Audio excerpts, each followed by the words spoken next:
Welcome to Rally the Tartans, where ancient echoes rise with every throw, where clans gather, steel meets stone, and the past walks beside us. We're lifting culture, throwing tradition, and celebrating the warriors, the history, and the heart of the Highland Games. I'm your host, Michael Paul Wolfgar Lewis. Let's rally the Tartans. Welcome back to Rally the Tartans. Now for episode 3. If you've been with us from the start, you know the show is all about celebrating the Highland Games, Scottish culture, and the incredible communities that keep these traditions alive. Back in episode 1, we went straight to the source, exploring the origins of the Highland Games. We looked at where they began, how they evolved, and why they are such a powerful blend of sport and tradition. Then in episode 2, we dove deep into one of the game's most iconic events, the caber toss. We broke down the art and the science behind it, and why watching a caber fly through the air still inspires crowds around the world. And now, in episode 3, we're stepping off the competition field and into one of the boldest, most recognizable symbols of Scotland. Kilts and tartans. These aren't just fabrics and patterns, they're living history, threads of identity, pride, and heritage woven into every stripe and color. Today we'll uncover how tartans became clan identifiers, how kilts evolved from battlefield gear to cultural icons, and why these traditions still matter in the modern world. Joining me later in the episode for a wonderful conversation is a very special guest to me, Adam Campbell, Utah State Commissioner, Trustee of the Clan Campbell Society of North America, and Chairman of the Commissioner Resource and Community Outreach Committee. Adam brings both knowledge and passion for Scottish heritage, and he'll help us understand how clan societies are growing today and how tartans connect us across time and culture.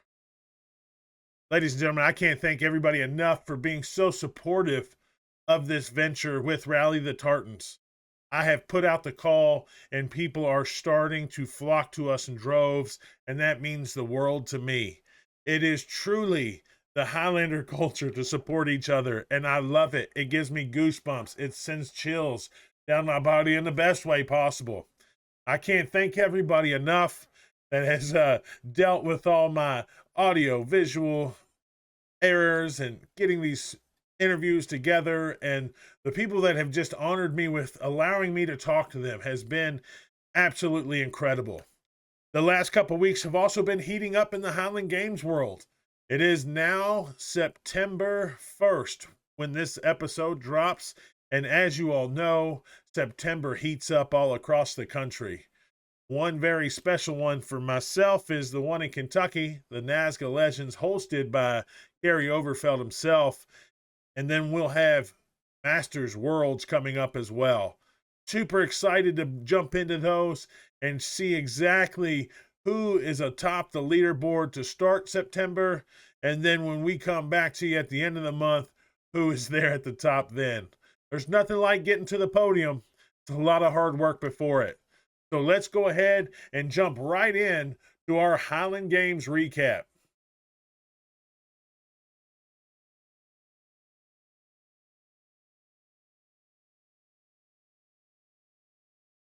All right, holy smokes, what an August. Man, I tell you, I am super disappointed in myself for not getting to a few of these games, but coaching responsibilities keep me pretty busy. August just started out with just the massive Dublin Irish Fest that was just stacked. A lot of great citywide or community-based events like Highland Fling out in Utah, the Jamestown in New York, the 82nd, Central New York Scottish Games, and of course we ended with just some killer games. Maine Highland Games on the 16th, and then we had the Virginia Scottish Games just this past weekend, August 30th, and man, these classes that they are producing are just getting better, in my opinion. Of course, I am not a long time resident in the Highland Games. It's just been a few years for myself. But to me, now that COVID is basically over, I'm starting to see a huge growth in people getting out and the communities bringing these games back together and everybody getting out there and having a fantastic time. I just cannot believe what I'm seeing. And just to swing over to the pro men's real quick, Kyle Lyle, who actually follows me on TikTok and Instagram, super honored for that, Mr. Kyle. Would love to have you on the show one day. But what a boss, man. He is leading the pack by over 800 points right now in the pro men ranking. Vlad, I believe I follow Vlad, and I think he just started following me as well. Vlad Tulrich, and I probably messed up that name. I apologize, sir. But the surprise to me was Spencer Tyler coming in at third place. The man shows up to 2 games and completely kills it. What a beast of an athlete Mr. Spencer Tyler is. Guys, if you guys and girls, if you don't get a chance to get out to an event with pro athletes, you have to watch it. You got to get out there and just enjoy the show. I mean, these athletes are spectacular. If you're a track and field person, I would just put these folks up against the best of the best, in track and field, because they are just elite performers, elite athletes, and I can't stress enough how amazing our pro class is these days. You definitely got to get out and show them some love. Definitely see a name on there that breaks my heart, Mr. Matthew McDougall. He announced his retirement last month. Very sad to hear that. I will probably continue to whine about that for the rest of the year, just because he's a great individual, and he had made a decision, and obviously he sticks with what he says. So super big shout out to all of the men in the pro rankings. Man, great job. That top 10 is just stacked, and I can't wait to get out to some games myself to see it. Kyle is just killing it, by the way. Massive heavy hammers.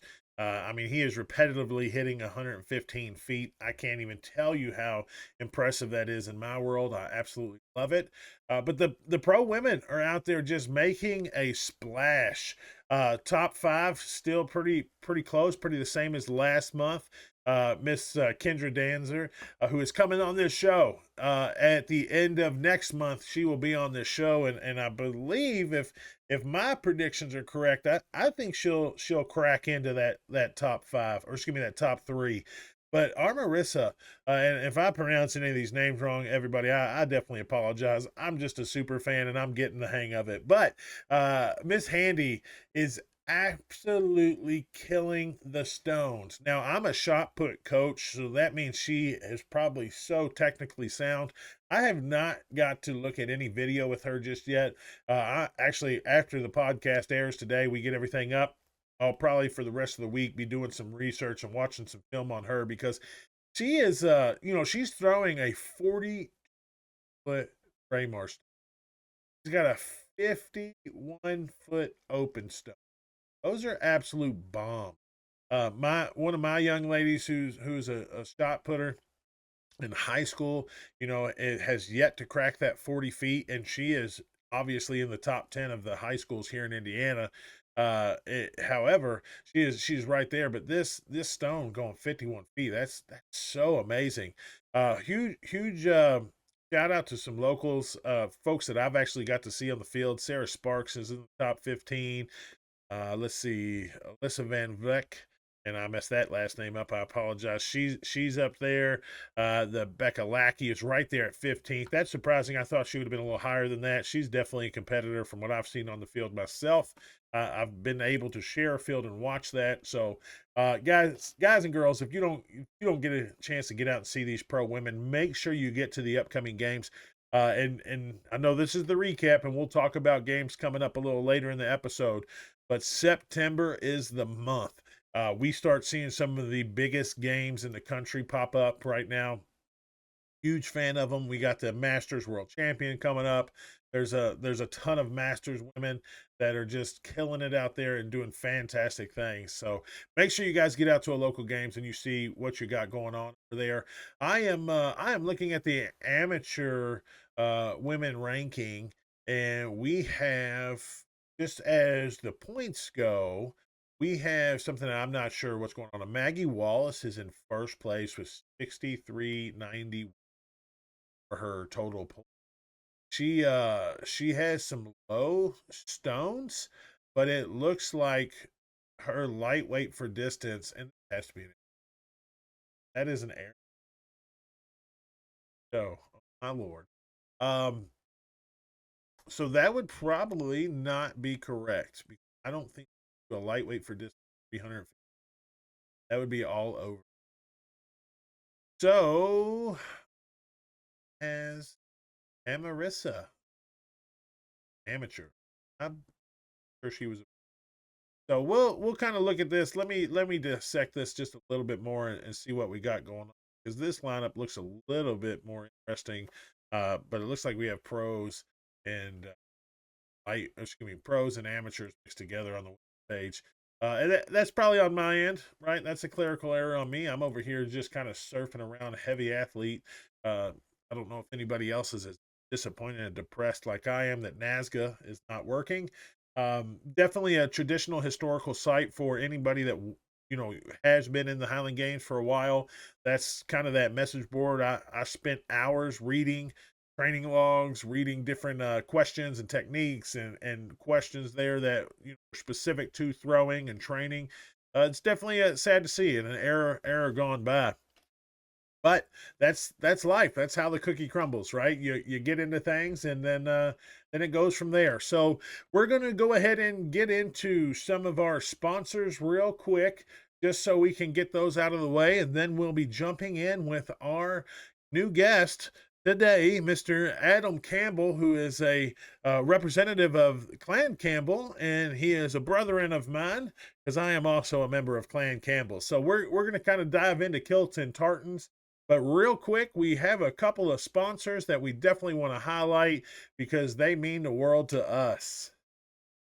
Ironheart Apparel was born from every lift, every mile, and every grind. Just when you think you nailed it, think again. A new challenge awaits. But you level up, always. 1 foot forward, relentless. And within the process, you find your purpose. Join the herd. Lead the herd. This handshake, our e-commerce venture will surely prosper. Indeed, Wizard. Your magic is impressive. At EcomWiz, we help businesses grow and thrive in the digital world. We offer web design and e-commerce, digital marketing, social media management, sales channel setup, online store management, professional photography, videography and graphics, and e-commerce operations consulting.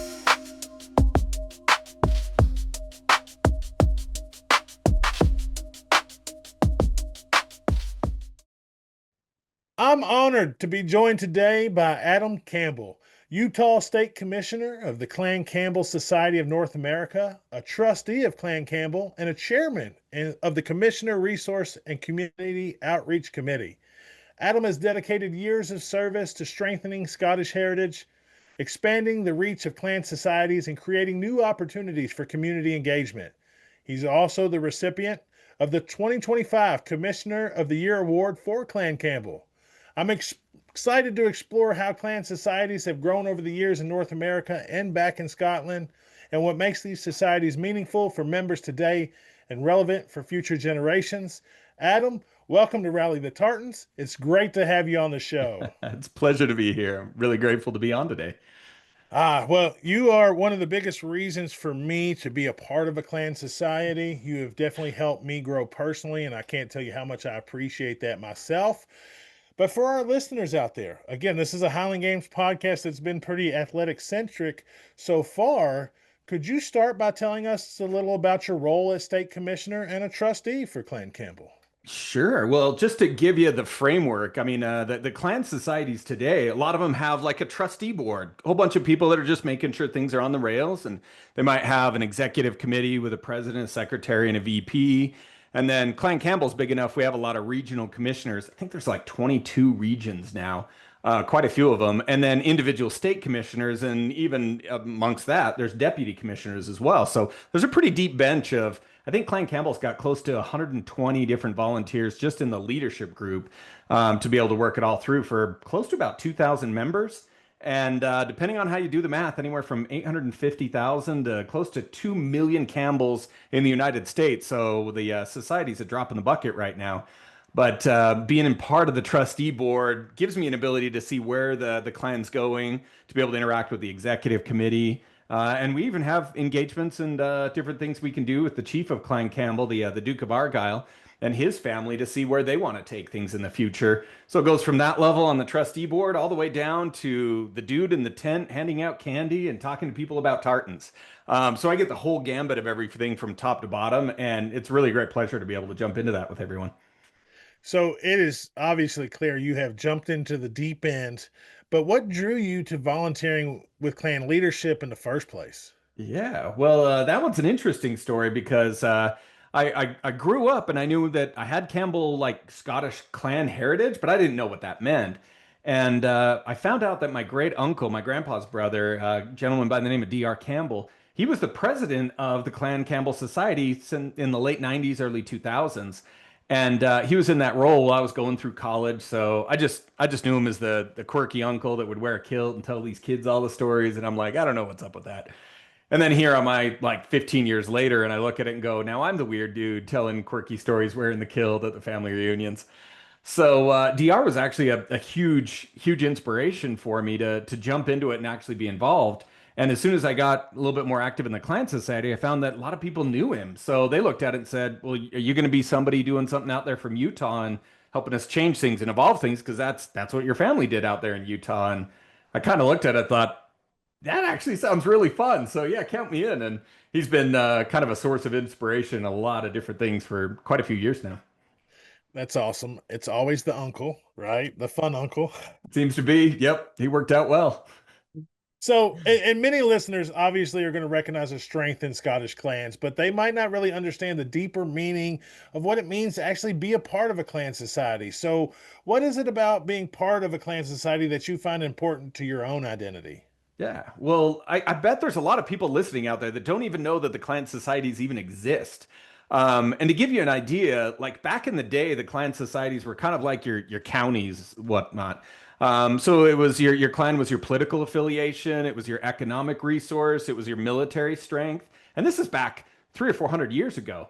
And those groups had their own identities, and it just so happened that they called them clans in other places. There's different names they used all over the world. But in today's day and age, I mean, we don't need the military strength, the political vote, or some kind of economic backstop. So clan societies have kind of evolved a little bit more to be a historical society or a heritage society.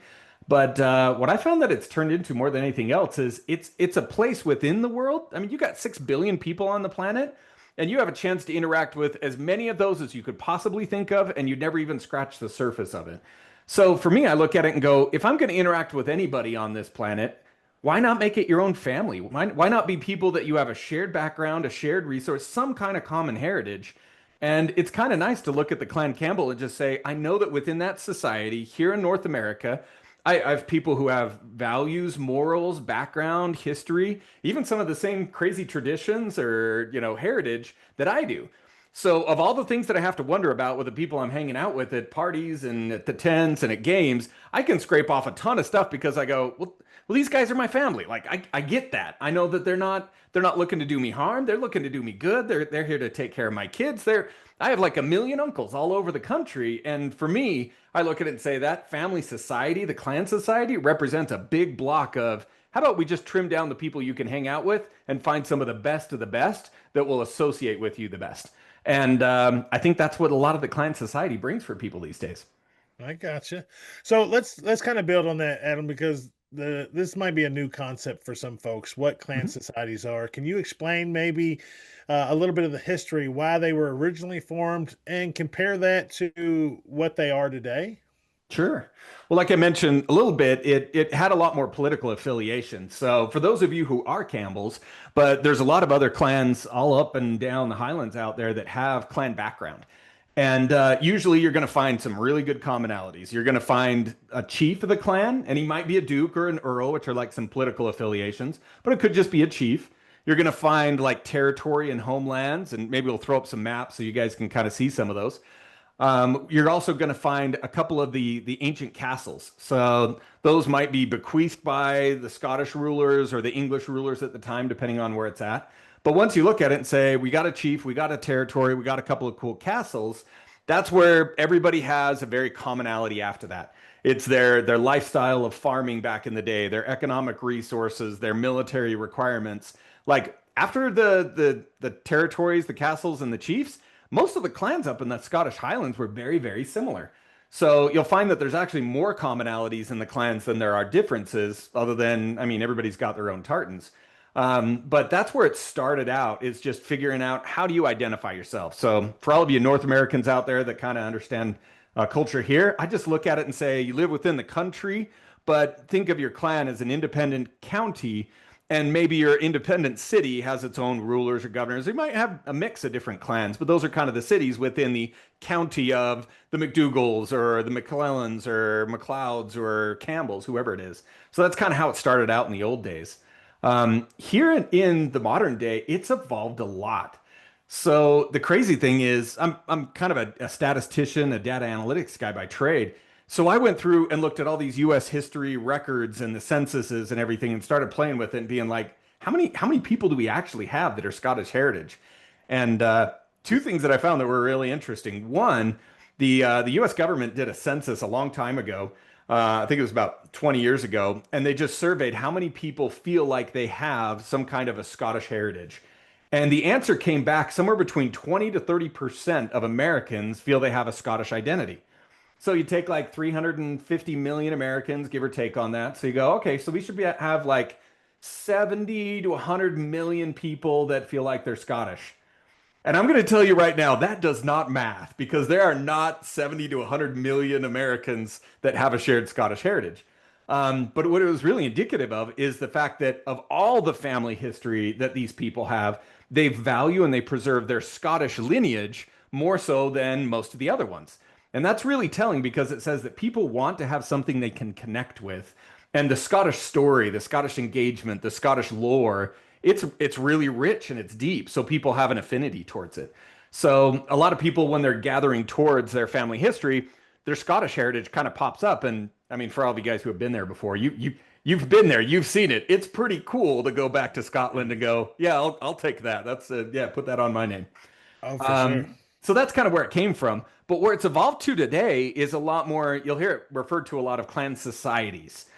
And really what that means at the end of the day is it's run a little bit in the US as kind of a membership group or a club, if you will, but it's got a very, very historical reference associated to it. So our structure is a nonprofit. We've got presidents and VPs. We don't have the same titles. Maybe that'll change in the future, because I'd love to see like North American chieftains underneath the main chief, but you know, that's going to take a little bit of convincing on the other side of the pond. But these societies work very much just like a regular membership. We've got annual dues, we've got annual meetings, we've got leadership in different areas. A lot of them do volunteer organizations. They might have education foundations, scholarship foundations, a lot of organizations that give back.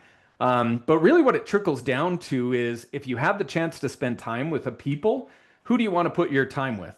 Is it your barbecue backyard group? Is it a book club? Is it your, bowling league? Do you got a paintball group? Or is it your, maybe it's your CrossFit guys, but maybe it's your Highland Games Athletics Association. Maybe it's your bagpipe like band, the tattoos. Maybe it's your dance crew that you're doing Irish dance with. So the clan societies kind of fit as one community amongst a bunch of different ones. And like I said, the most common ones you'll see is there's a dance group community, there's bagpipe and music, there's athletics, there's the clan societies, but you'll also have other things like your St. Andrews societies or your festival organizers, and sometimes even like a county or a city group. Like the Chicago Scots is fantastic. They're really well known. Here in Utah, we got the Utah Scottish Association. They do a fantastic job putting on the festivals. But that's a lot of what the clan societies are now, is one piece of a community amongst a whole bunch of Scottish affiliated communities that you can be in. I'm gonna have to circle back around to that because I definitely want to talk to you about Utah. They just had the Highland Fling in Highland, Utah. What an amazing community that seems to be. But Hmm. let's talk about how these historical societies have really been instrumental in preserving Scottish history and genealogy across generations. Oh, yeah. I mean, that right there in itself seems to be like the number one reason to get in there. But what do you think on that? Yeah. How have these historical societies been instrumental in preserving that for Yeah. us? Well, there's definitely two sides of it. One of it is the archival function that's still out in Scotland. So you'll find that there's a lot of museums, there's a lot of libraries, there's a lot of archive functions that still happen out there. And surprisingly, they can be as expensive to maintain those archives as they are some of the castles. You've got old documents, you've got historical references, you've got antiques that have to be well preserved. And if you go back to a lot of the clans, like Scottish clan culture, really like the heyday of it was around like 1250 is kind of where it started. And then it ramped up into the 1400s, and then it kind of tapered in the 1600s, and then leading up to Culloden, which is the kind of a revolutionary war of Scotland before things started to be dispersed. So if you're thinking about these clans out in Scotland that have documents, they can have stuff that's up to 700, 800 years old in part of their clan heritage. And that's really expensive to maintain and keep track of.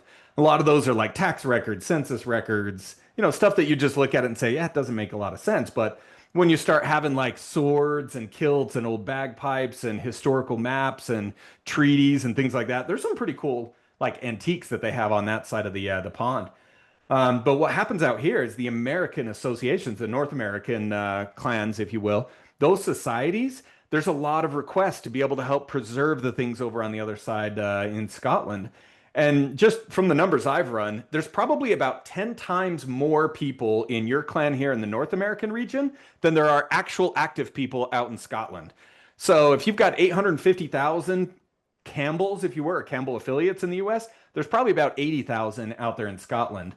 And I mean, just how the numbers go, you can imagine North America, we've got a little bit more on the resources. We've got a lot of numbers. We've got a lot of collaboration. We've got entrepreneurship and a lot more growth mindset than some of the Scottish counterparts out there. So for us to bring that youth and that engagement and enthusiasm and sometimes tourist dollars out to Scotland, that helps maintain a lot of the archives and the ancient history functions that they've got, especially including a lot of those castles that are they're just old and they're expensive and they're architecturally not great.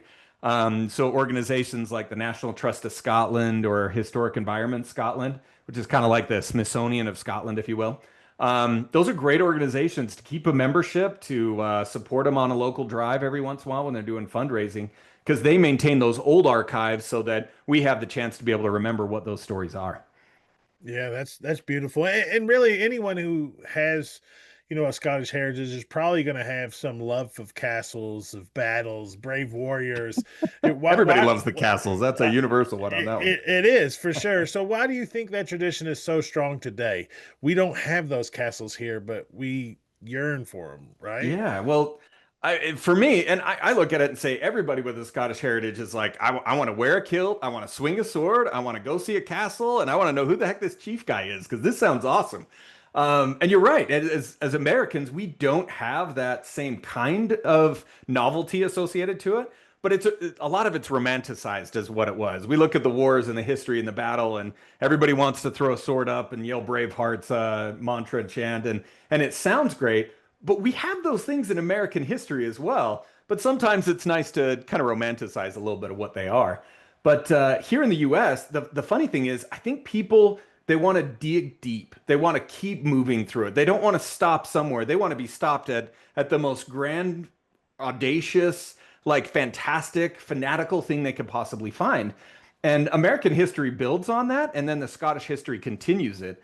So I always hope that people look at it and say, feel safe, feel loved, feel appreciated where you stand today, and give you the chance to springboard into the most fantastical history you can possibly engage in. And maybe it's a little romanticized. Maybe most of it's true. But just go engage it, enjoy it, and have the chance to know that you're going to be signing your last name the rest of your life. And if that's the name that you affiliate with your membership to your society, it's not going away, or at least you'll preserve it in your mind and looking at it going, why not dig into that as deep as that rabbit hole goes in whatever country or continent it goes? And that's what I'm always promoting is just keep digging at it until you find something awesome to just enjoy. That's awesome. And now listen, this is going to be a little bit more of a loaded question, and unfortunately, the listeners don't know you like I do, and I know this is about to be gold, but I'm going to ask you: have you seen any historical societies preserve historical stories or archives that might have been otherwise lost? And I know you've just had a wonderful trip to Scotland, so I'm hoping we get to hear some goodies about that. Oh my gosh. Well, there's a couple of them in my diggings, and absolutely there's some gems in there. There's a couple of them that I love, and I'll give you two of them. One of them is the story of Dunstafnage Castle, which arguably in the Scottish Highlands out in the west part of Argyll, that is probably one of the most noteworthy and notable and fantastic castle you could ever see. So it's up on the coast of Oban, just a little bit north and was originally a MacDougall castle and passed into the hands of the Campbells from Rob Roy. And some of the stories that happened there, they literally were stories that inspired the Game of Thrones. That's how good some of these stories are, is they just took them right out of the history and said, yeah, let's just whitewash them and make it work. And you look at those and you stand on the grounds and hear these stories of what happened with it was kind of the Red Wedding in Game of Thrones. They copied some stuff, but with the battles, with the placements, with all the developments that they had on site with the crypts and the churches, it's pretty cool. And you look at it today, and it's a dilapidated castle. It's not used for anything currently, but there's still a captain that has to sleep in that castle once every year, and they kind of do a little ceremonial, and they bring some family over. But there's some stuff that they do to try to preserve those ancient traditions today that have been going on since 1250. And I have a tremendous love for this castle because I would love to see someday in the future with the youth to be able to stand on the site with maybe, augmented reality goggles and watch these stories unfold on the very land where that happened. And it's something that you really can't go very many places on the planet to get those kind of stories. So Dunstafnage Castle is probably one of my favorites for sure. The other one is there's a lot of really cool archives that, especially in the Campbells, one of these gentlemen named Lord Archibald Campbell pulled out. He was the son of one of the sons of the eighth Duke of Argyll. And he went around and realized that there were tombstone monuments that were done hundreds and hundreds of years ago when he was alive 150 years ago. And they just have the most brilliant, beautiful monuments that they did to these fallen heroes and fallen nobility. And they're these giant 6 foot, 7 foot tombstones with ornate carvings that they put on top of the funeral caskets, and they were just beautiful. And I had the chance to go out to Kilchurn, where they actually had a lot of these old historic monuments in the old ancient land of Dauria. And it was so beautiful to be able to see some of this stuff that was well preserved, and it just has a different nature about it. Because we go to the cemeteries here, and it's like, yeah, you got a little plaque made out of granite, etched with some laser. That's great. Then you go see what they've got and think, man, I wish we should resurrect some of these really old, cool traditions of like, let's make it grand and audacious, because it really does preserve it in your mind to see something that's really, really, really engaging. So those are some of the things I've seen today that in the societies, we try to promote those. We try to promote the histories, the stories, the engagements, and the locations to make sure that when kids grow up, if they're hearing these awesome stories, they can actually go out and touch the stones and walk the castle grounds and see those things that as kids, they're just bedtime stories. So for me, like step one is how many cool bedtime stories can we get so these youth, as they grow up, know that their entire life they can wait to the chance to go step on the grounds of Dunstafnage Castle and look at the vistas and the overviews where so many battles happened and know that they already knew the stories before they ever stepped on the beaches. And for me, that's a huge win if we can help our society members understand those. I'm ready to book my ticket now. Let's go, man. So let me ask you this: how do societies actually balance and celebrate the romantic aspects of Scottish clan history, but keep presenting the historical realities, both the victories and the struggles? Obviously, the Yeah. struggles. Well, I think there's a battle. I wouldn't, maybe not a battle, but there's an imbalance that's happening right now. So out in Scotland, there's an organization called the Standing Council of Scottish Chiefs, and you can consider that being the functional board of all the chiefs of Scotland and what they're trying to do. And one of their biggest objectives right now is trying to preserve the actual history of their individual clans. Because you have people that are, doing spin-offs and anime and romanticizing it and making it more politically correct and they're changing all of these historical facts about 800 years worth of history. So there is a pretty big initiative right now to try to figure out how do we not whitewash our history? How do we keep it and preserve it in its true nature and make sure that's the official sponsored things? Well, you got to balance that with, well, maybe that's like an 800-page volume of your clan history, but I got to tell my kid a bedtime story, so he's excited about this. Like, how do I balance that? And there is a little bit of give and take where the more you dig into it, the more you can find out intricacies and truths about it. One of my favorites is a Clint Edwards, who runs the Scottish Clan podcast. He is a fantastic clan historian, where if you're trying to find a great version of as much of the truth as you possibly can, mixed with a little intrigue, Clint Edwards is a fantastic resource on that. Highly recommend him. But you've got to find the balance between which stuff is archival and librarian-ish and what stuff is video game engagement-ish, and how do you find the truths and preserve that? That's a really difficult process, but I think we're starting to find a little bit more balance between the two of them these days. Okay. Well, let's build off of that because I want to tug on more heartstrings. And so, can you kind of share with us an example of how Clan Campbell have reconnected a member or a family with their roots in a meaningful way that was just, that overflow of beautiful emotion? Yeah. Well, the fun thing about clans is it doesn't necessarily have to be your last name or your DNA. It really gets to be something that you can hold dear to yourself. And something I've seen over and over and over again are people that maybe it's a maiden name or a grandma's name or there was some great artifacts or stories that came through that direct lineage. And it's so warming for me to look at it and say, it doesn't matter where Clan Campbell or any clan fits into your history. The part is, do you really feel accepted? Do you feel like these are people who have the same morals and values and goals and background that you can really connect with and feel safe with? And if that's the Campbells, go for it. If it's the Stewarts, fantastic. If it's the McDonald's, maybe gut check that because, they're a little bit different. But there's so many good things about so many clans that if you find a way to connect with your ancestors, for me, the real part that tugs at my heartstring is I truly believe that this world is a lot better if you knew who your ancestors were, if you knew where you're going. And I'm a God-fearing Christian who believes that there is a life after death. And if there is a life after death, I really do believe that these people are trying to help us be better on this earth in this life and trying to connect us with things that they can provide.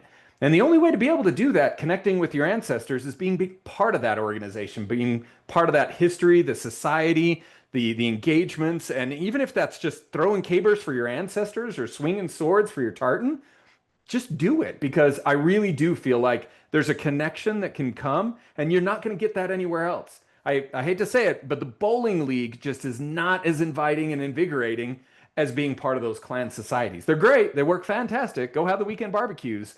But when you dig into your family history and your ancestry, I can guarantee you will find more connection to some kind of a shared value that really tugs at your heartstrings than probably anything short of reading the scriptures and learning about God. So find that clan, dig into that, and I promise it will give you back what you put into it. So, with that, let's talk about the rise of DNA testing and the genealogy platforms. And obviously, that could be a challenge for some folks just because it's an eye-opening experience. But what about the opportunities to grow? Yeah. Well, the first thing I'd want to say more than anything else is don't be afraid to test your DNA and wonder if they're going to kick you out of the society. Because the answer is no, they're not going to do that. There's a lot of people who are like, what if there was an adoption or maybe great great grandpa was a little bit promiscuous? Well, the answer is if you're part of a society and you're helping promote good values and morals and being an example to others, you're going to be 100% accepted. So don't ever be afraid to take those tests. But the cool thing about it, and this gets a little technical, but let me give you an example. If you've got a history, a lot of these Scottish history goes back to about 700s, give or take. And then you can connect in something that they consider like the heraldry. It's like the Loudons or the Brettlebanes or the pure Argyle lines or whatever whatever clan line it has. Sometimes there's these royal lines that you hear all the time. Hate to break it to you, but most people don't fit in one of those for a long, long time. But a lot of the clans have their history back in maybe 1200 to 1400. So that the hard part is, how do you go from 2025 and knowing that you could go up to 1200, 1400, and you're coming back like 300 or 400 years, and then nothing, and it just gaps. There's nothing there. Well, the cool thing is, I don't know if we're ever going to get like magical records coming out of burnt down parishes and castles that have been destroyed. Probably not going to happen. But the cool thing is, if you get enough points of reference, you can kind of triangulate where your genetics came from. So there's a lot of Y-DNA projects that are out right now, and I think like Wiki DNA or Family DNA, one of those. There's a couple of different ones that are starting to build these huge databases of individual contributors, and they do it based on a Y-DNA. And the technical side is, why the Y-DNA? Well, because you've got other ones called autosomal DNA, and that's half mom, half dad. The problem is, if you're half mom, half dad, that DNA strand over 4 or 5 generations just gets so diluted with all your family tree that it gets broken down. But if you've got dad's DNA, that goes from father to son to father to son to father to son, and it's a little bit easier to track because that's probably your last name as well. And that line doesn't degrade over generations. So you can trace it back a lot further with minimal mutations. So what does that do? It basically means that you can go back a lot further. And even if you get stumped on a gap, there might be other people who have a lot more family lines, and you can find that you've got that same DNA marker as they do. And if they go back further, there's a really good chance that you go back further, whether you can see that gap or not. So DNA has been a great chance to say, even if we don't have the records, it might help you build your family history way further back, just with this triangulation of where we're trying to get to and where we're at today. So I think it's a tool. It's not the Aryan race, we're going to kick you out if you're not like the McLeod DNA. That's never going to be the case. But it does show some interesting intrigue if you can trace that back and know, where is your family history? Where did they come from? I love it. And I'm one of those folks you talk about. I was adopted at birth. My last name on all my legal documentation is Lewis, but I am a member of Clan Campbell. So, Yeah, so perfect example out there. and to be honest, I can't tell you how welcoming the clan was, and I got the goosebumps, and I started learning about it and everything involved in it. Now, I will tell you, in our family side, there is a McDonald in there too, so that's a whole nother that's a whole nother conversation for another time. I like to think there was a Romeo and Juliet just in kilts out there. Probably at some point. At some point, right? But let's kind of talk about over the years, how have these Scottish clan societies involved in North America and globally? Because we've kind of been ramping up this history here, but here we are. You've already spoke on, there's so much more Scottish ancestors here in America than what we'd find in our hometown. So if you could Yeah. elaborate a little bit on how that has evolved. Yeah, well, the coolest thing that really brings everybody together is technology. And it's the fact that you can have a Clan Campbell in New Zealand and in Jamaica and in Canada and in Germany and in Scotland and be able to bring everybody together and have, like I said, it's those shared common values, morals, background, and history. And being able to see that, it's really fun to see how the Australians put their own little take on the clan history and the clan background, or how we do it in North America. So every different country does a great job of bringing their own culture and their own identity into what that clan experience is. And I'll give you a strange preview when you get to Scotland and see this. But the clan makeup and the Highland games in Scotland are very different than they are here in the US. If you think of it, out in Scotland, they've grown 800 years with these clans and the tartans and societies. And a lot of times you get these Americans that run over to Scotland and throw a kilt on, and they're really excited to gauge and see everybody in kilts, and they're wearing pants, and it doesn't make a lot of sense. And then you realize, to us out here, it means something on the heritage. For them, that's more of a dress occasion, or it's a ceremonial occasion for it. So sometimes you get a little bit of a misalignment because that romanticized idea that we talked about permeates a little too strong.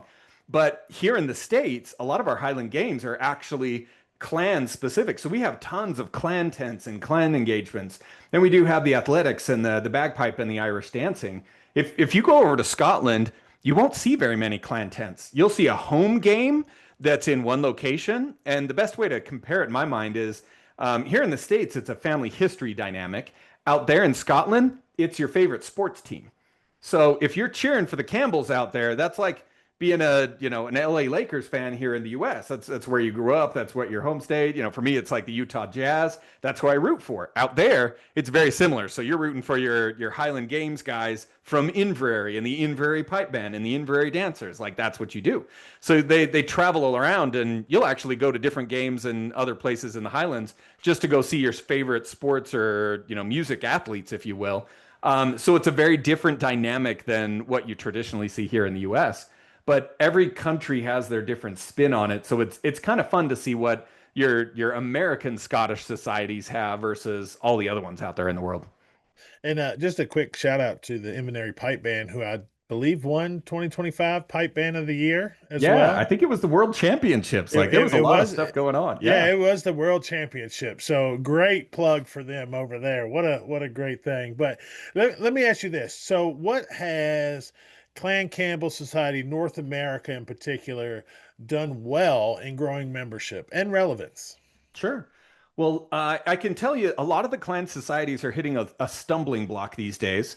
And some of it is because of how memberships have evolved and how youth have evolved. And a lot of the societies these days are having a hard time with aged members. And by aged, I look at it and say the average member of Clan Campbell Society is like 60 years old. And for a growing society, that's really hard to build a long-term organization based on that. So Clan Campbell of North America and a lot of the other societies as well have tried to push to find younger people.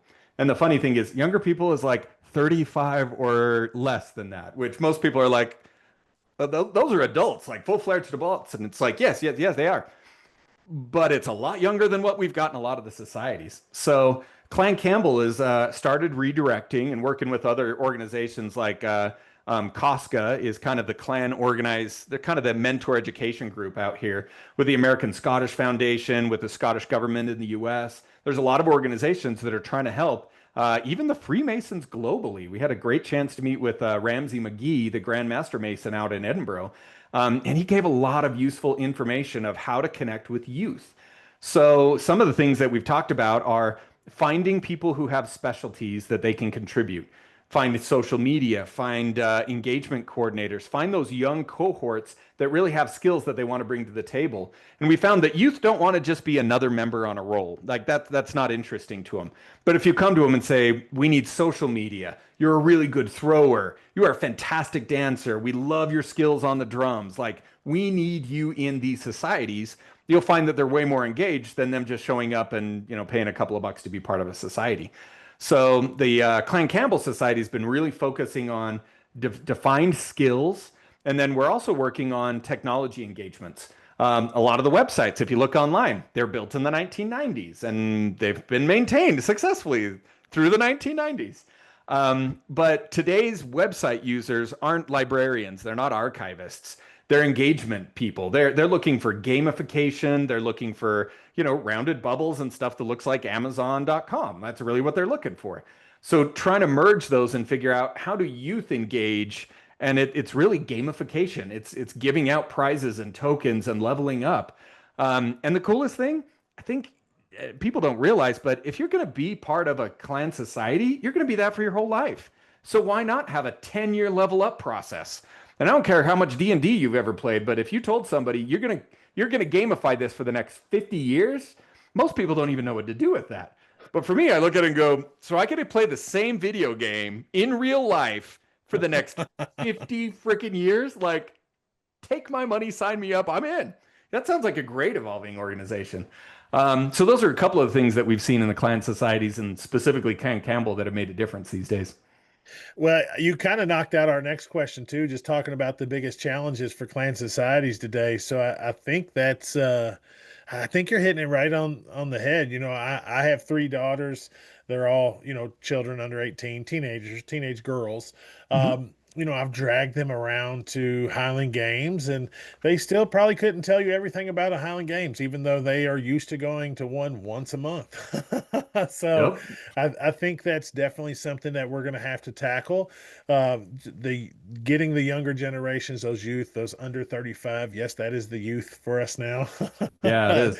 Is making sure that they get out there. But Yeah, and something that we found with for those who aren't involved on a regular basis, the commissioners in any given state or region are probably the ones who help bring you into the fold. They're the first ones that you engage with. They're the quirky guys in a kilt telling stories. That's who those commissioners are.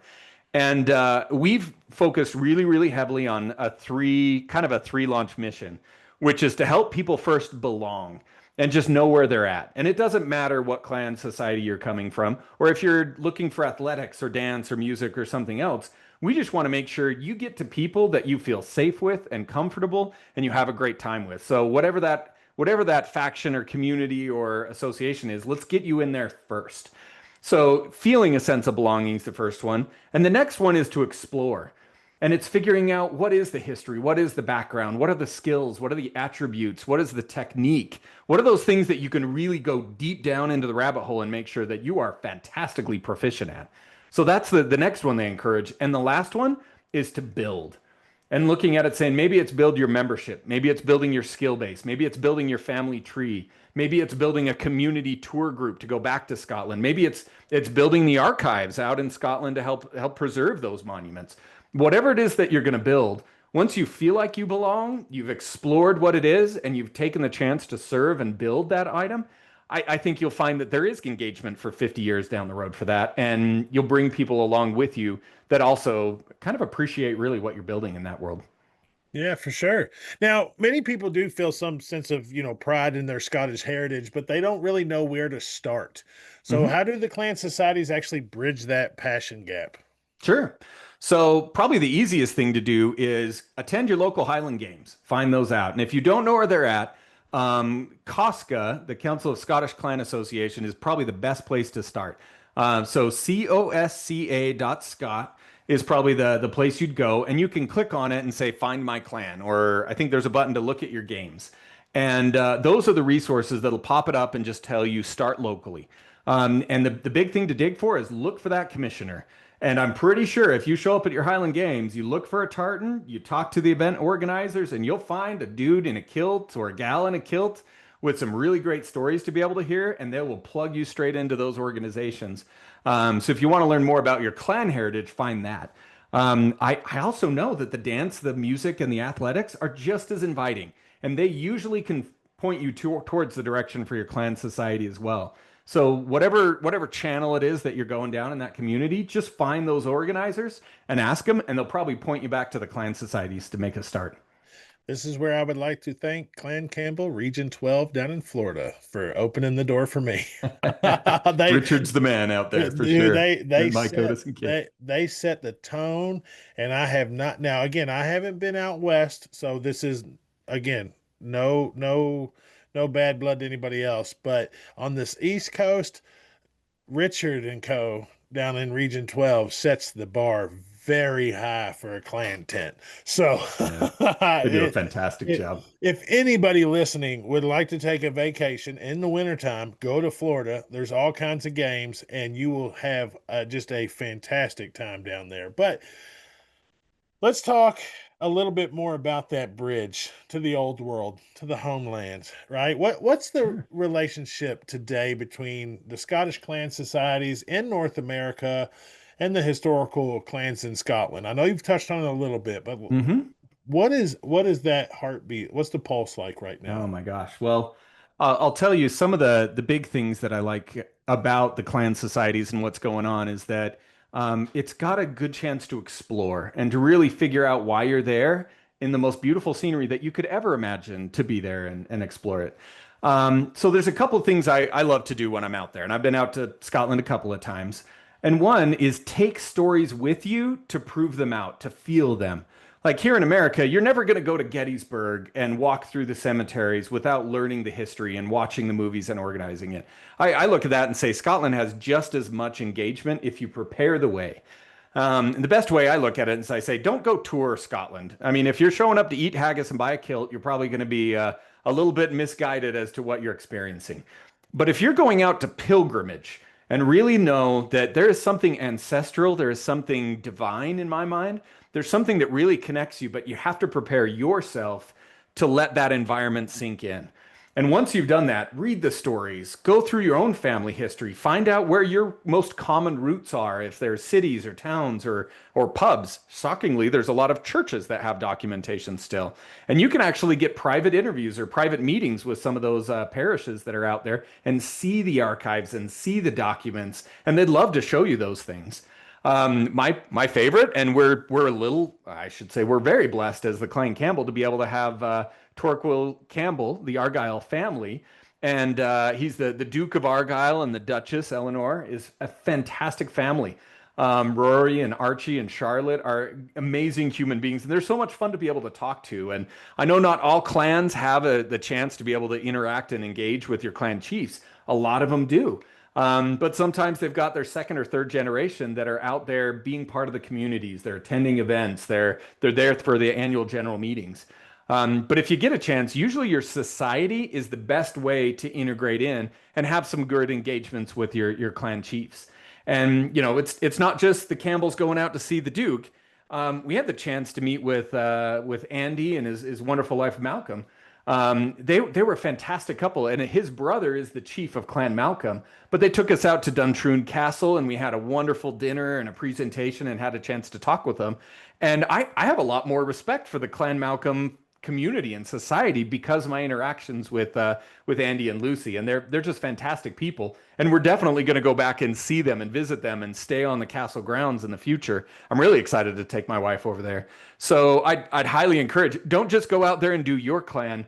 Go do the best Scottish engagements that you can get, because some of those kind of exceed your own clan into things that are just fantastic and engaging. So don't limit yourself, but definitely go out, pilgrimage your clan, and then go experience the whole Scottish environment out there when you have the chance.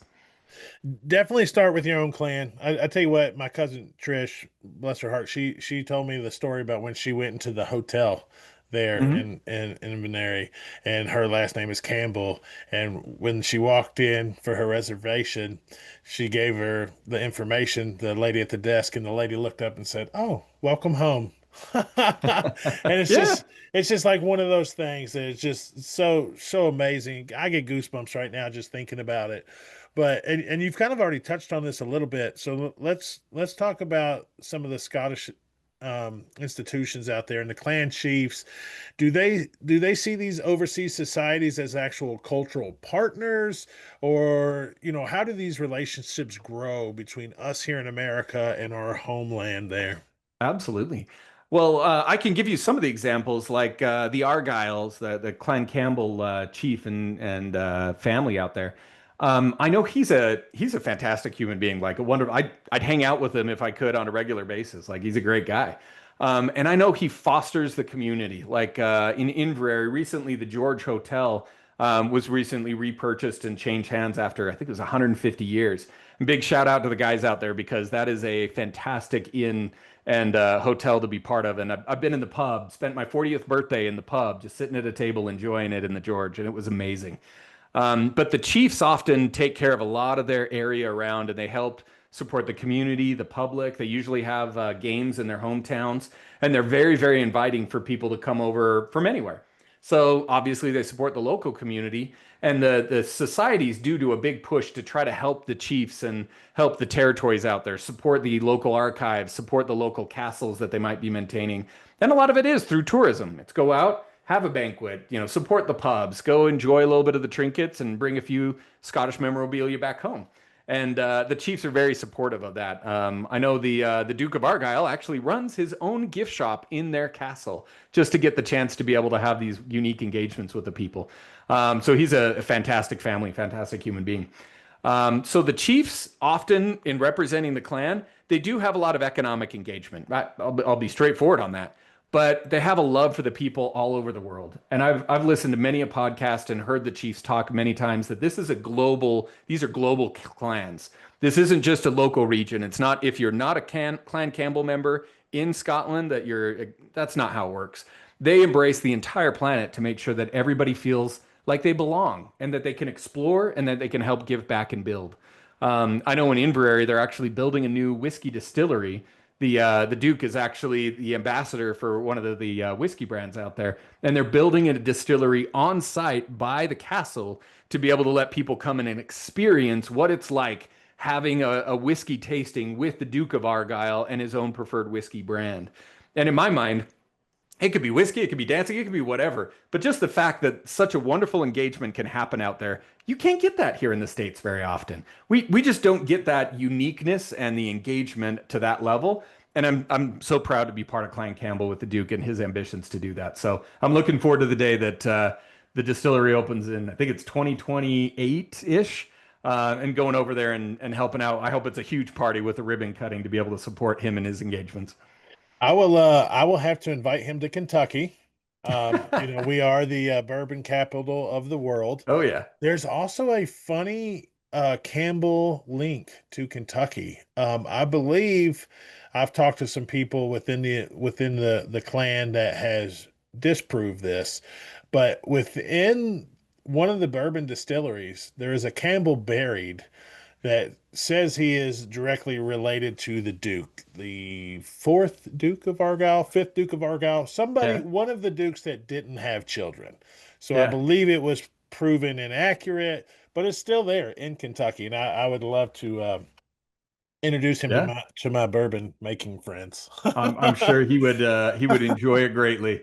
He uh, definitely does a good whiskey tasting. I don't drink myself. I'm abstained for that, right. but man, he does do a fantastic job of engaging people on things that he loves. So that's fun. Right, right. So let me ask you this. So I guess it's kind of all of us, but who are the champions in overcoming, challenges to make sure that we preserve all these entities, to preserve Clan Campbell, Society North America, Oh to gosh. preserve the Duke? How do we protect the Duke?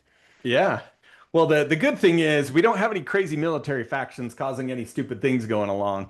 But I'll be honest, there is a huge need in Scotland within the societies and the clans out there to be able to help preserve some of these fantastic monuments. They are expensive, they're old, a lot of them are falling down so that I mean, just if you can think about the amount of like structural engineering and preservation that needs to happen just to make sure these castles can be viewed.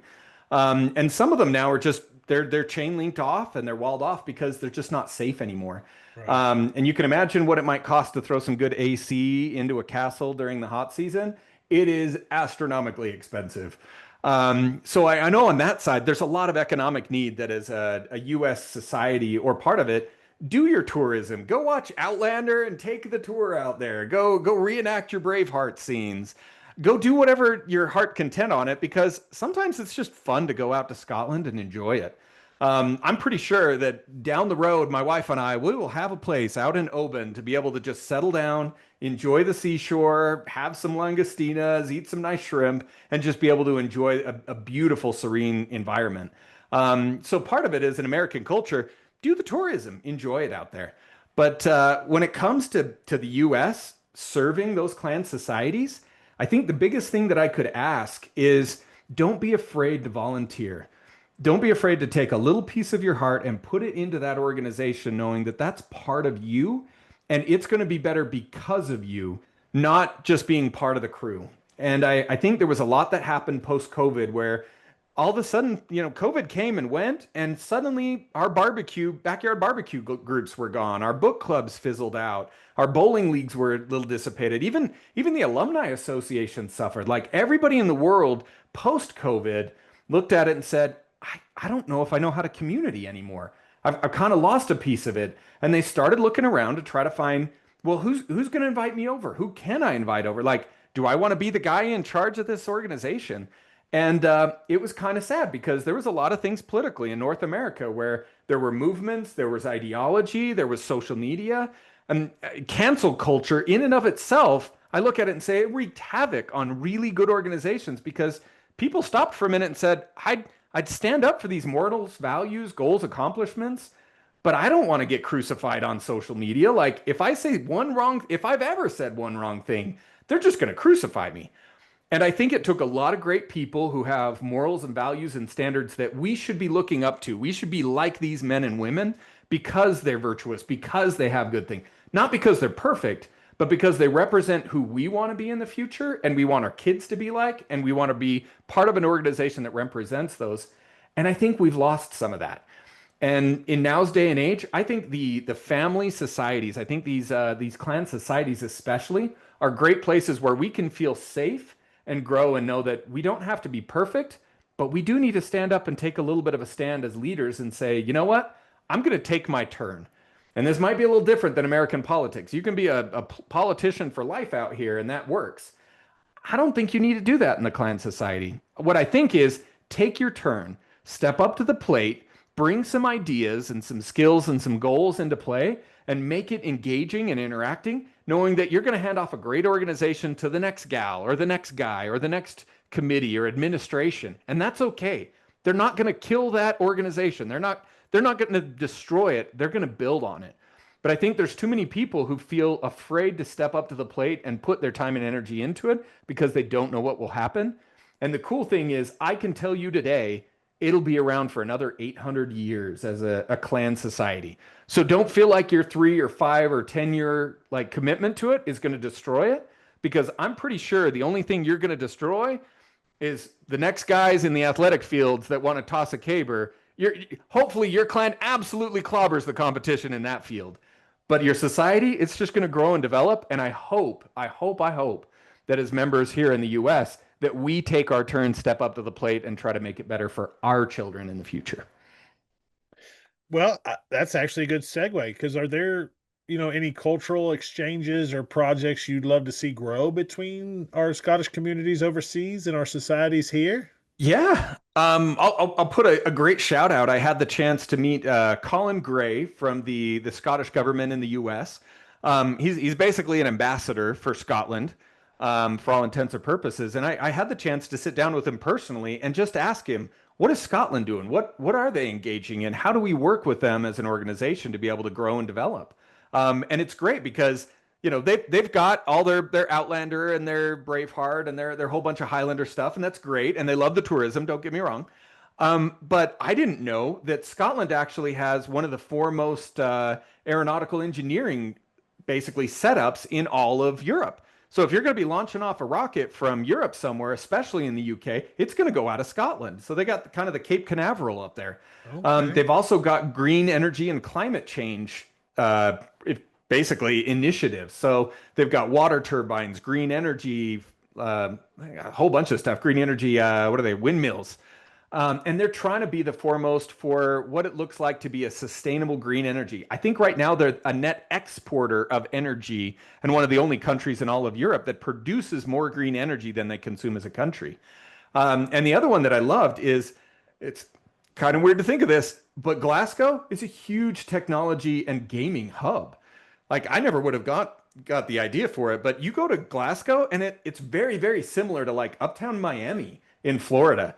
Like, it's a youth culture. It's very up and coming. They've got tons of arts. They've got fantastic public transportation. Like, Glasgow really is kind of a mini Miami that I would have no hesitation to hang out with the people out there.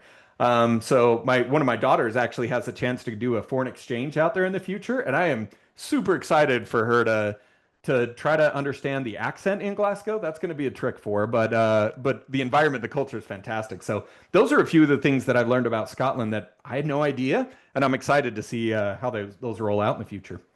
I think it's great too. You mentioned the water turbines. I think that's the latest viral one going around, what Scotland is doing, and that to me that's amazing. That's great. Use the currents. How smart is that? It's always my personal hope. I kind of look at it and go, so you're telling me that you're shooting rockets into space and you're doing a whole bunch of green energy with massive technological feats. I'm like, are you guys like the foremost terraformers on the planet? Like, if we're going to terraform anything, it's going to come out of Scotland. I think that's a great brand. So we'll see if it catches on. Who knows? For sure.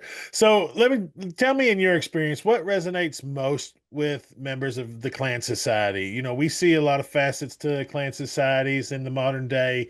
Is there a common theme of what resonates between, you know, the history, the family genealogy, athletics, Highland dancing, Yeah. bagpipes, the beautiful countryside itself?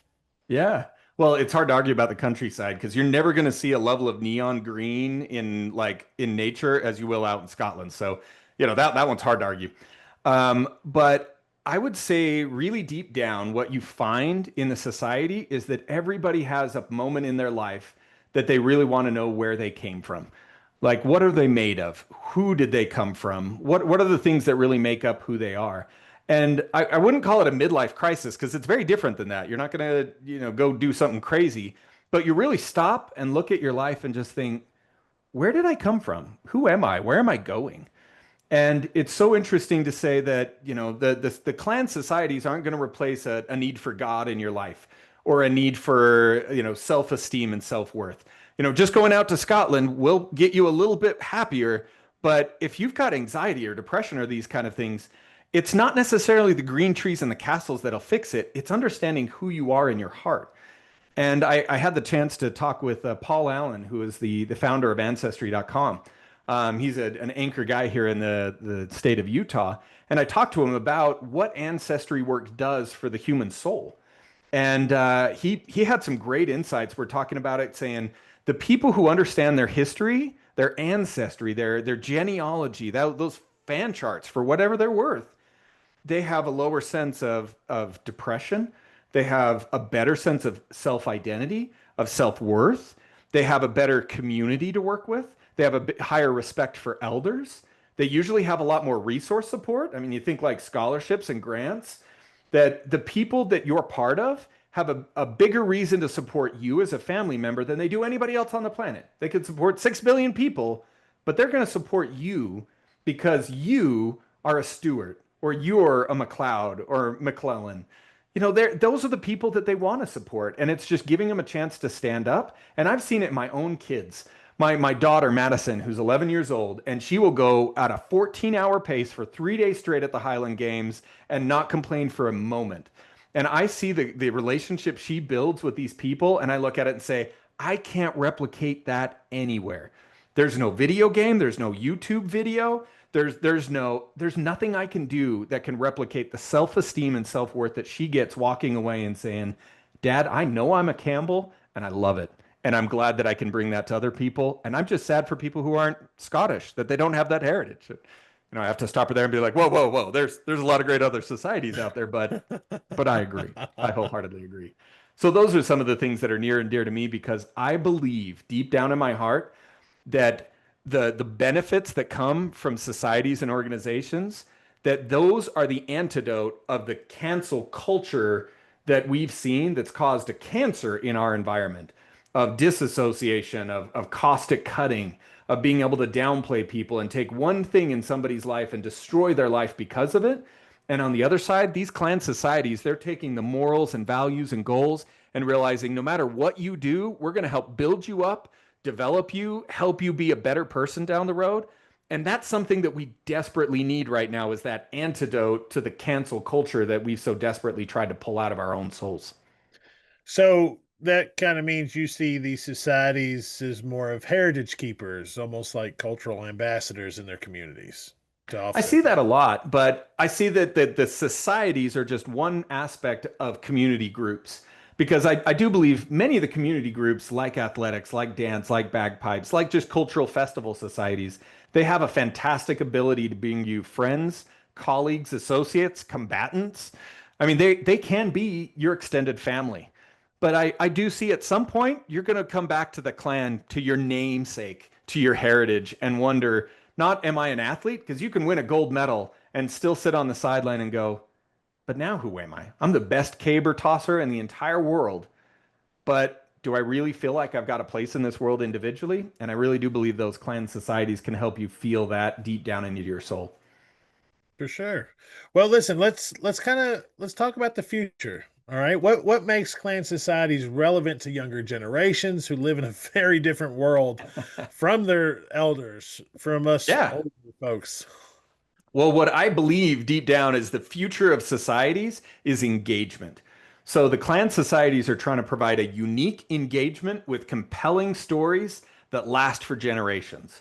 And I hope deep down that most of those things that grab them aren't just games or stories at bedtime, but they're real things that have fulfillment and a path for them down the road. And I bet it's going to be at their level.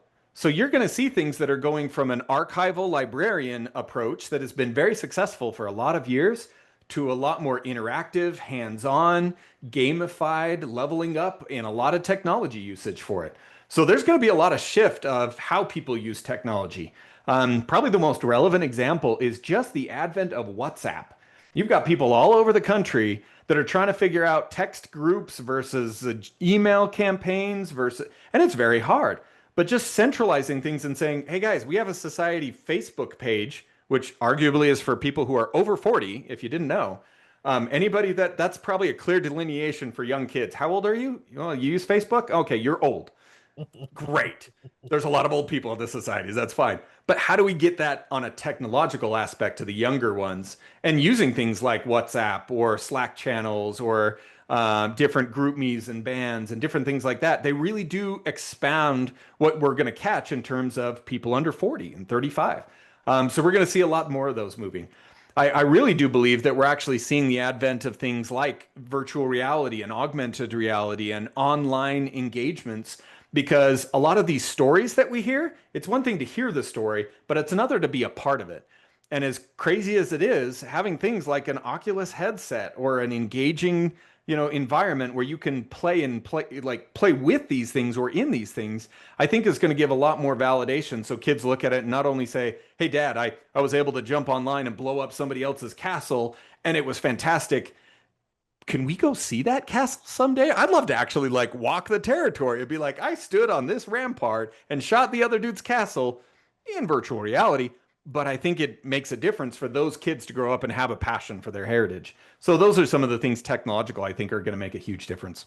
My nerd brain is going off so much right now, just because I think, your average listener is probably not going to think like this, but I think about everything in that castle, from the way the staircase was made for, being a right-hander. Most Scots were right-handed, so they made it to where they couldn't draw their sword if they were coming up the stairs, but you could draw it coming down the stairs and defending. Yeah. And now I just want some goggles, and I want to go see if I can defend the castle. Well, hang tight, man, because I spent a lot of time and energy LiDAR scanning some of the Dunstaffnage Castle and Urquhart and Kilmoon and some of these, because I want kids to be able to explore in the way they experience things. And that's way more engaging than just a bedtime story. It really does happen to have a little bit of VR goggles in it. Listen, I wanted you to bring that up in the very beginning. We should probably do a whole nother show on the LiDAR scan. I can't even begin to tell you how amazing that was, watching you actively do that and post those little gems for us. I appreciate that so much. But let's get into this, because I think you are a huge player in Clan Campbell North America, obviously, in the clan itself. So take me into your mind. If you had to imagine our clan society in Yeah. 25 years from now, what do you envision? What does it look like digitally, personally, culturally? You've touched on some of this, so let's really dive into what you think. Yeah. Well, let me give you the whole framework, and it really starts with the kids. Because what we found today is adults, and I'm looking at it saying, parents with kids that are teenagers and not off on their own, married and moved on. A lot of those adults don't know the stories. They don't know the engagement. They might have an understanding, but unless they've really gone soul searching and gone through the societies, they don't know what the cool parts are of their organization society. So for me, the framework is we've got to get those parents engaged and understanding the stories.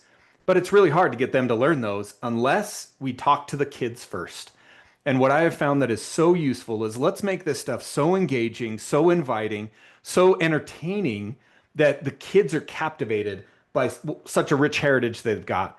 And what I found is if you try to engage the parents to be able to teach the kids, it doesn't work very well. But if you go straight to the youth and teach them these things, the parents are delighted that you're bringing up some of the coolest things that they've probably not heard of yet. But then you go to their elders, and the elders love it and support it and are so fantastic. I have met so many amazing commissioners in all over the country. And I mean, guys like Dr. Mike and Larry Campbell and his whole entire family. There's so many amazing commissioners that I just look to them and I'm like, these guys are wealth of knowledge. Eric Campbell, our current president, and Jeff McDermott. I have just sat and been in awe at how inspiring and educational and loving these gentlemen are. And a lot of the women of the organization are the most nurturing, caring, dedicated women. I could trust my daughter wholeheartedly to some of these women. They're amazing. But we're not connecting this wealth of knowledge amongst these elders and veterans of the clan societies to be able to connect them with the youth.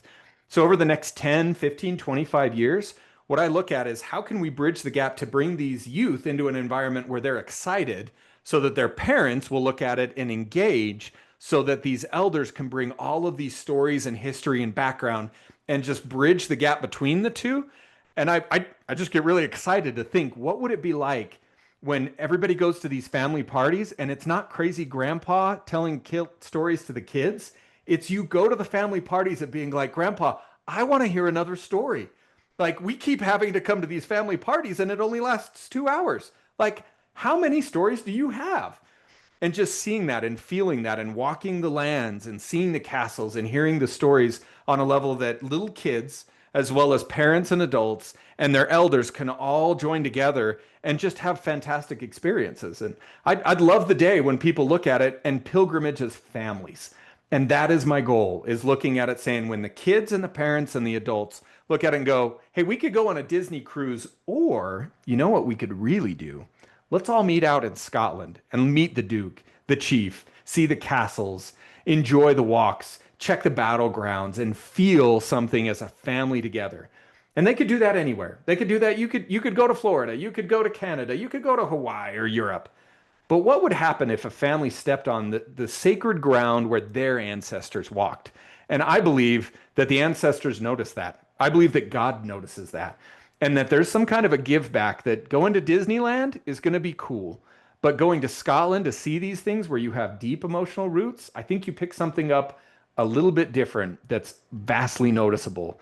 And the day that we get there, I think that's worth celebration, when we actually get to experience those things together.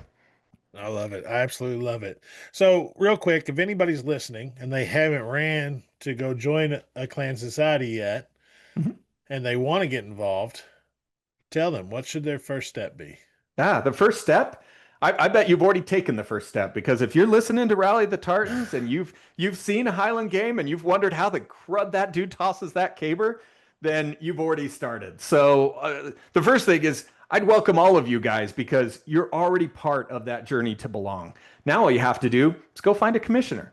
So look up for your local games, go on Cosca.Scott's website and find who the local people are, the local society, and be part of it. Most of them are fairly inexpensive. They're $25 to $50 a year, and they provide, newsletters, sometimes printed journals. They'll invite you to organizations and events, and sometimes it's barbecues or Burns dinners or the Kirkin on the Tartan celebrations during the October seasons that are fantastic. So find a way to connect with the group, and then just start exploring. And if that means picking up Grandpa's bagpipe, or it means doing a little bit of dancing and going to a ceilidh, a dance event, whatever it is, just figure out a way to be part of one of those communities. And remember that this can go for the rest of your life. So there's no hurry. There's no rush. You're not going to break anything if you can't make one meeting or one Highland Games event, but just keep engaging with it, keep interacting with it. And I can promise you that it will give you more back by being part of that community than just about anything you could possibly find, save coming closer to God himself. So be part of your family, engage with your community, dig for your roots, and just go show up and watch some guy toss a caber. That's really where it starts. A caber flying through the air is definitely exciting. Oh, yeah. Now, I know this is going to be probably the toughest question I ask you all day because of the deep pool of amazing things that you've been involved with, but what's been your most powerful personal moment as a part of the Clan Campbell Society? Oh, geez. I can honestly say my grandpa Campbell, Clarence Randall, was one of the most inspiring men I have ever thought of. And it is so refreshing to me to look at it and know that everything that this clan is and what it's trying to build, I had this moment in my heart where I looked at Grandpa Campbell and thought he was the Campbell. And to me, he still is the Campbell. And I held him in such high regards. He passed away many years ago. And I just looked at it and I thought, what if I get out to Scotland? What if I dive into this society? What if I dig into all this and I realize that it's not my Grandpa Campbell? And I had a lot of fear and I had a lot of hesitation. And it just as luck had it, I had the chance to go to Scotland on my 40th birthday. And my wife and I looked at it, and shockingly, the Inverary Games at the seat of the Campbell Castle happened to be on my 40th birthday. And I looked at that and said, I don't know if God aligned the stars on that for a purpose, but we're going to take it. And it was so inspiring for me to go with my wife and go out there, and they have this beautiful standing stone at the top of the Highland Games field in Inverary. And I remember going out and seeing these iconic things. And I mean, we don't have standing stones here. And I realized there's some deep energy and some deep power in these monuments and markers. And I went with my wife and we just stood at the top of the field right next to the standing stone. And we had the castle in the background and we had all the games happening in the foreground. And it was cloudy and a little overcast and a little bit of sprinkled rain, which was fantastic. And I felt deep down in my heart that everything my grandpa had raised me to be was true.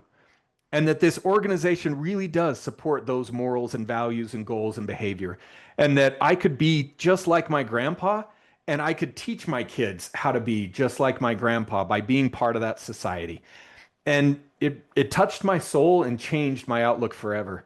And I have a picture of my wife and I over by that stone, and I will cherish that forever because that was a moment where I realized that my next 60 years can help people feel that same energy that my Grandpa Campbell put into me for many, many years. And we could virtually bring that to everybody. It doesn't matter what clan you're part of. Just go down that path, feel that love, embrace your ancestors, and make it a better place for the people in the future. And I can promise you, you'll feel that same feeling in your heart to know that this is absolutely the best organization you could possibly be in for yourself and for your posterity. Well, if you could leave one lasting message about the value of heritage, Mhm. of these societies to our listeners, what exactly would it be? Go explore. Like deep down in my heart, you already belong. You know it. You feel it. You've got it in your heart. But if you've got the chance to just go dig into it and put more into it in the hopes that it will come out, don't be afraid. Don't shy away from it. Give it everything you've got, and you'll find it will give you more back than anything you can possibly do. So you already belong. Now it's time to explore and know that someday you're going to be asked to build and put all your energy into it. And that's all I could ever ask from your listeners out there. Absolutely. Absolutely. Adam, thank you so much for sharing your time, your insights with us today, your dedication to building and strengthening not only Clan Campbell, but clan societies everywhere, both here in North America and in Scotland. It just really highlights the important role these organizations are playing in preserving our heritage while creating community for future generations. So, for our listeners, if you've been inspired by Adam's perspective, now is the perfect time to go and get involved, whether it's by joining your local clan society, attending games, or simply learning more about your heritage. Adam, it's an absolute honor to have you. I know our audience is going to walk away with a deeper appreciation for the work you and so many others are doing. Again, thank you for joining us. We look forward to seeing how Clan Campbell and these Scottish societies continue to grow over the years ahead. And I hope you will come back on with us to revisit more of this in the future. It would absolutely be my pleasure. So thanks for letting me on, Michael. And I'm looking forward to hearing way more of the podcast as well. So thank you. Awesome, man. Thank you. Have a great one. Appreciate you. Take care.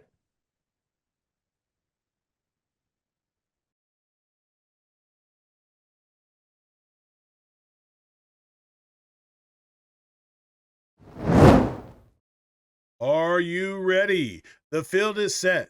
The athletes are primed and the clans are coming in full force. There's more than just a competition here. It's history in motion, a celebration of strength, skill, and Scottish pride. So raise your voices, cheer for your champions, and let's make this September's Highland Games one for the ages. Ladies and gentlemen, we have a stacked Absolutely stacked September coming for you all across the country. Starting out the first weekend with some very old and historic ones. Long Peak Scottish Irish Highland Festival in Colorado, Kalamazoo Scottish Festival and Highland Games in Michigan. We even have in Quarryville, PA, the Scottish Festival there. Now, one that's near and dear to my heart is the legendary Kerry Overfelt, the godfather of the Highland Games in Kentucky, and a dear friend of mine. On September the 20th, the NASGA Legends Masters National Championship. They have just opened up amateur registration for that Sunday. Go fill it up, ladies and gentlemen. Come to the Bluegrass State and enjoy one of the most prestigious games we can offer.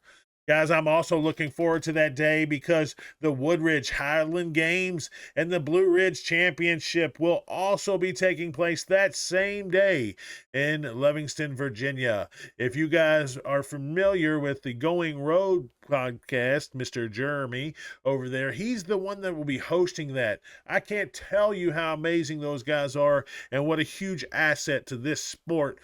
They make us all better. Jeremy, I hope you have a great one out there, buddy. I hope it turns out perfect for you. There is also going to be a stone lifting competition at Woodridge that weekend. Can't wait to see that. Stone lifting is huge. We don't talk about it enough, and it should be at every Highland Games. That is just my opinion. Do what you want with that information. After that, I believe it's a Danny Webster affair over at the Backyard Rebellion. North Georgia Highland Games coming up to round out the month of September on September 27th. Pioneer Highland Games are going on in Washington that same weekend, September the 27th. And then we, of course, still have some back on this side of the country. Thistle Day Highland Games, which is also the New York State Championship. Guys, it is full of championships in September. Make sure you register and go compete. And if you're not competing, go volunteer. Go out there and judge. Make sure that you support these. And if they don't need any help, go out and cheer on your favorite thrower. We can't tell you how much we appreciate the crowd participation as a thrower. I love to hear the hoot and hollering. I try to put on a show myself when I compete, and I love to hear the crowd respond, especially when we bust out those cabers. Ladies and gentlemen, if you need any information on one of these games, we are going to start providing that on our social medias as well as our website, rallythetartans.com, which will be coming soon. Guys, we appreciate you. We want you to get out here and support these games. And now to our historical conversation. Today, we're diving into one of the most iconic symbols of Scotland. Kilts and tartans. From the ancient cloth fragments to global fashion runways, tartans carry a story of resilience, identity, and pride. Let's walk through its journey. Now, how have tartans evolved from that Falkirk cloth to the Highland dress? Well, it's very simple. The tartan's journey begins very simple. That Falkirk tartan, a small fragment of cloth found near the Antonine Wall, dating back to the 3rd or 4th century. It wasn't that bright plaid that we picture today, but a muted check pattern woven from natural wool.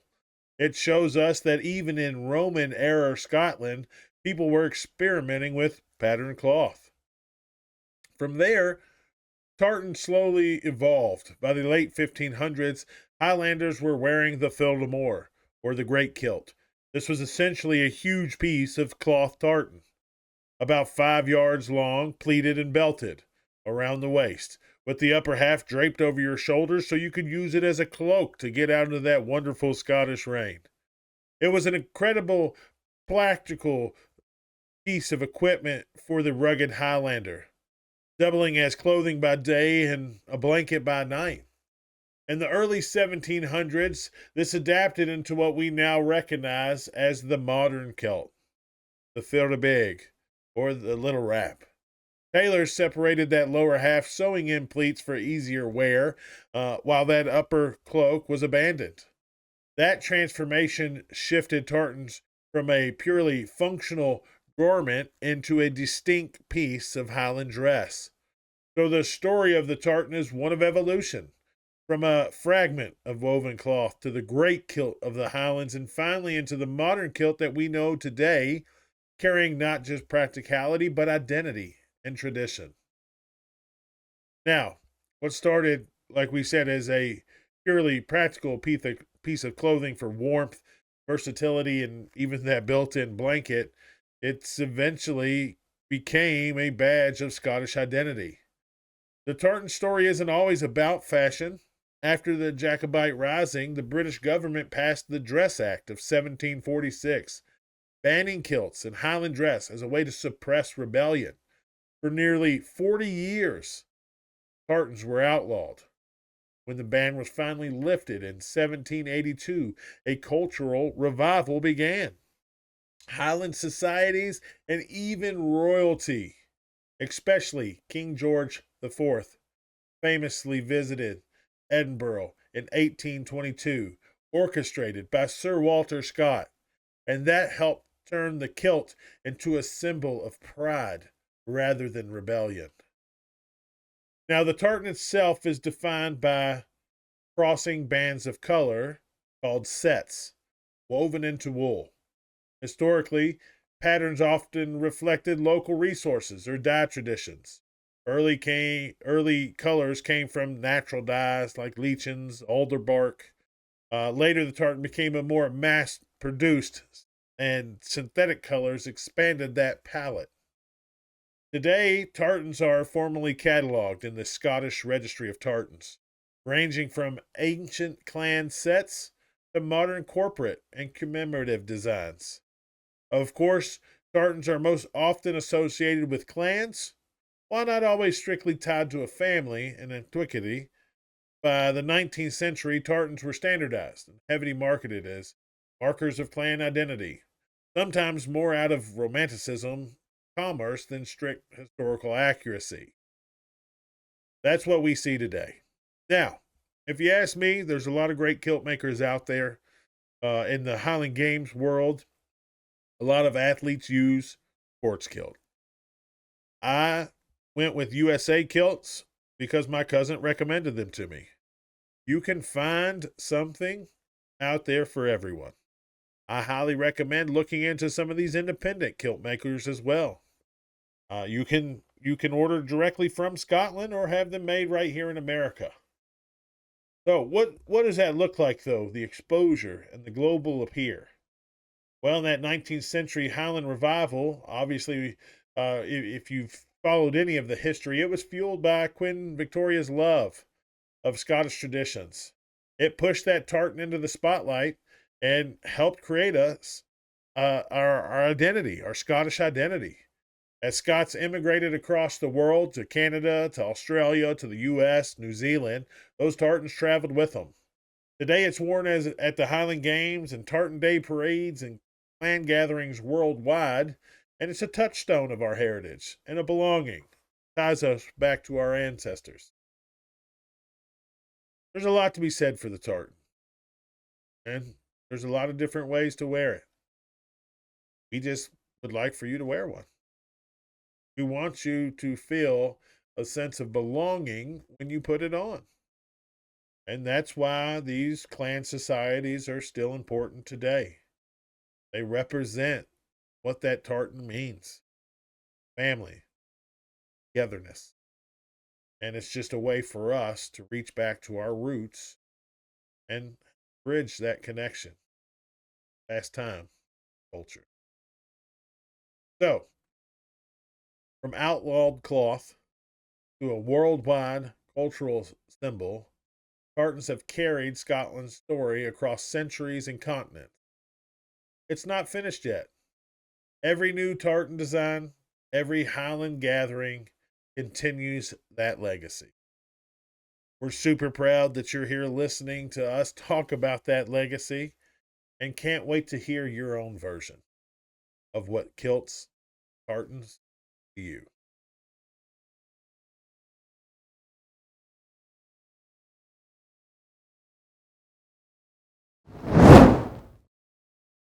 Friends, as we wrap up this journey through the colors, patterns, and meaning woven into every thread of tartan, we're reminded that it's more than fabric.